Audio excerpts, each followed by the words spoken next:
Just look at me now. Just look at me now.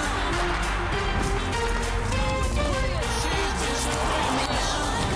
Rise up on me, take a look at me now. Just look at me now. Just look at me now. Rise up on me, take a look at me now. Takes on the strike side. Stop it, just look at me now. Chelsea are champions. Look at me now.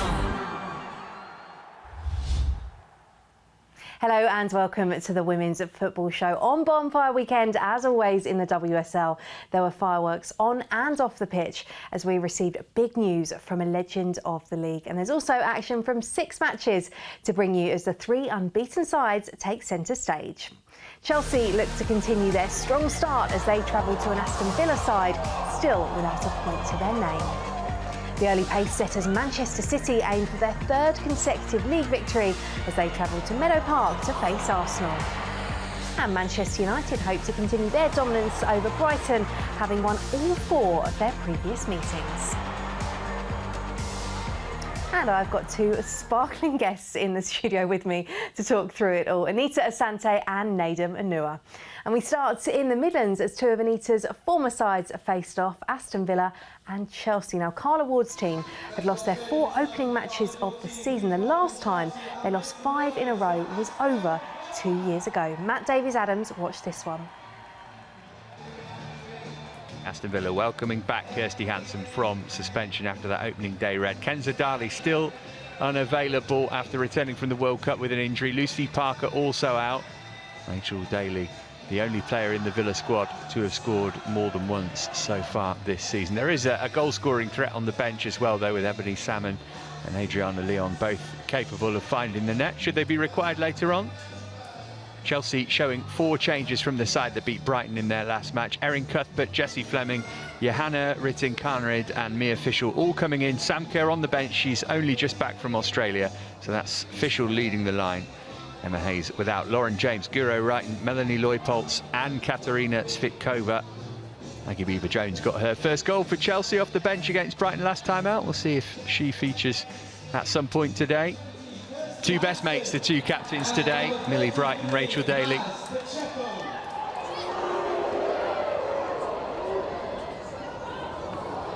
Nusken won it back, Chelsea can break here.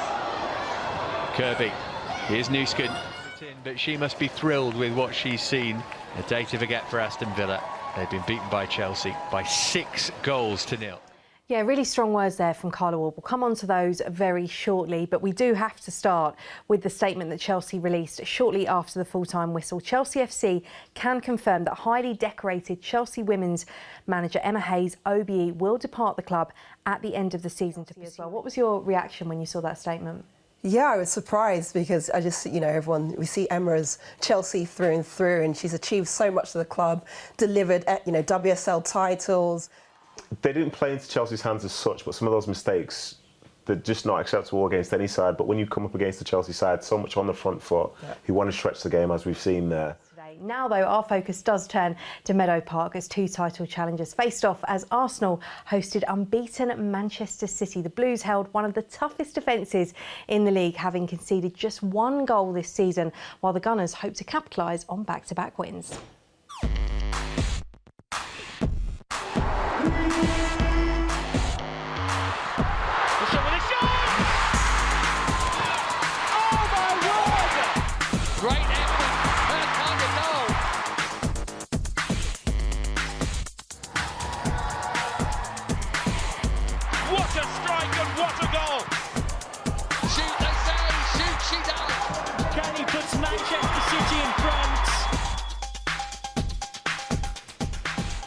Watching on to see if Arsenal could derail City's unbeaten run, Rachel Brown-Finnis and Robyn Cowen.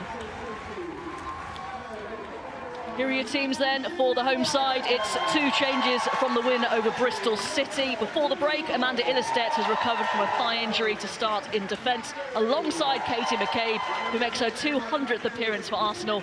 She has scored 6 goals and made 2 assists in the last 4 games for club and country. Chloe Lacasse makes just her 2nd WSL start since joining from Benfica. Beth Mead and Vivian Miedemar are named on the bench as they continue their recoveries from their respective knee injuries. 2 changes as well for City from their win over Leicester. Alex Greenwood is unavailable due to the head injury suffered while on England duty. She's replaced by Leila Wahabi. Lauren Hemp also returns to the starting 11 in a very attacking-looking City lineup. Jill Roord, the only summer addition at City, spent 2 seasons at Arsenal before leaving for Wolfsburg.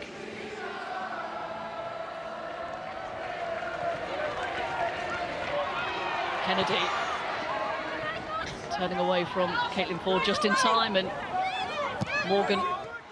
The Gunners fire at the right moments in this game. They've beaten Manchester City by 2 goals to 1.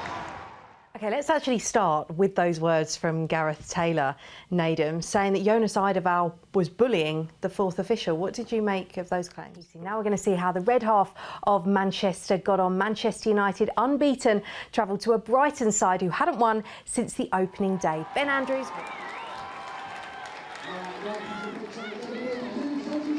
Well, lots of high-calibre summer signings for Brighton, but 3 of them are benched today as Melissa Phillips shuffles the pack. 4 changes, all out of choice. Top scorer Turland returns to start, with Zigiotti brought in as well. And it's an all-new midfield pair in the middle there of Haley and Simons. United's 11 rarely changed last season. It's had to this season because of injuries and a recent illness bug. This evening, a couple of changes. Paris and Garcia make way.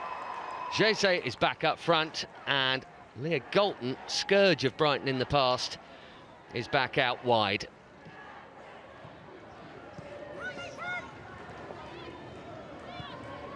Here's Miyazawa. Good control. Nice ball as well. 100 minutes of extraordinary entertainment here. Brighton 2, Manchester United 2. That is 8 goals for Manchester United in the last 15 minutes this season. Never leave or turn a Manchester United game off early. Let's try and dissect some of the drama that we did see. Nedum, firstly, in the first half, should they have had a penalty? Next to me, well, it is now time for us to round up the 3 remaining matches, starting with Tottenham as they aim to continue their impressive start to the season. They welcomed Everton. Flo Pollock reports.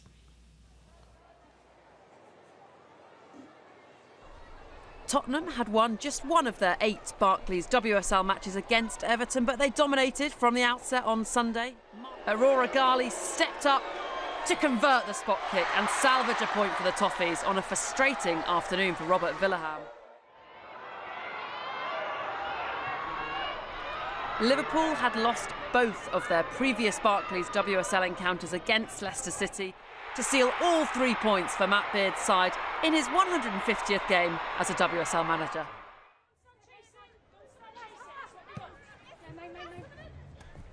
Bristol City hadn't won any of their previous 13 Barclays WSL matches on the road. Brooke Aspin heading home, the visitors' third from a looping Connolly free kick to give Lauren Smith's side their first win of the season. Well, Lauren Smith might have a big smile on her face, but there's someone else that's got a big smile on her face as well. It's so nice to have you on here on the week where Bristol City get their first win. You're over the moon, aren't you? Oh, yeah, I'm absolutely buzzing for them because I just thought they performed brilliantly today. And anyway, let's see what that means for the Barclays Women's Super League table after match week 5. Chelsea are top and remain unbeaten with 4 wins and a draw so far this season. Manchester City, Tottenham, Liverpool and Arsenal are all tied on 10 points, with Man United just behind on 9. Leicester City dropped down to 7th after their 2nd straight loss. Bristol City's win mean they leapfrog Aston Villa, who are bottom, yet to get any points on the board. In the Barclays Championship today, Durham welcomed Sunderland in the River Wear derby. Katie Kitching scored the only goal of the game in the added minutes of the first half to extend their unbeaten start to the season. That's 9 matches without defeat for the Black Cats. Elsewhere in the Championship, on Friday night, Charlton converted a 91st minute penalty to claim all 3 points after both sides received red cards. A brace for Charlie Devlin helped Birmingham see themselves past Reading. Crystal Palace scored their 28th goal of the season in a 3-0 away victory against Watford. London City Lionesses and Southampton also grabbed 3 points each, while Sunderland do remain the only unbeaten side left in the Championship. Southampton, Charlton and Crystal Palace complete the top 4. There is just 3 points though that separate 6th and 10th. Watford and Lewis stay at the foot of the table, level on points and goal difference. Plenty coming up for you on the BBC this week. Head to iPlayer for Match of the Day Top 10 as Gary Lineker, Micah Richards and Alan Shearer debate the best goals scored by defenders. These guys will like that. Tomorrow at 7 p.m. on Sounds, the Monday Night Club returns as Mark Chapman and his guests debate the weekend's football action. And on iPlayer, catch the latest episodes in the second series of this. Well, that's all we've got time for on this evening's show. Thank you to Nedum and Anita for being alongside me on a monumental weekend, not just on the pitch, but off it as well. Emma Hayes will depart Chelsea at the end of the season. Goodbye. 2 quick goals for Chelsea here, and what a week it's been for Frank Kirby. Britain countered for 3, and there's goal number 4. How about that? 6-0, ruthless from Chelsea.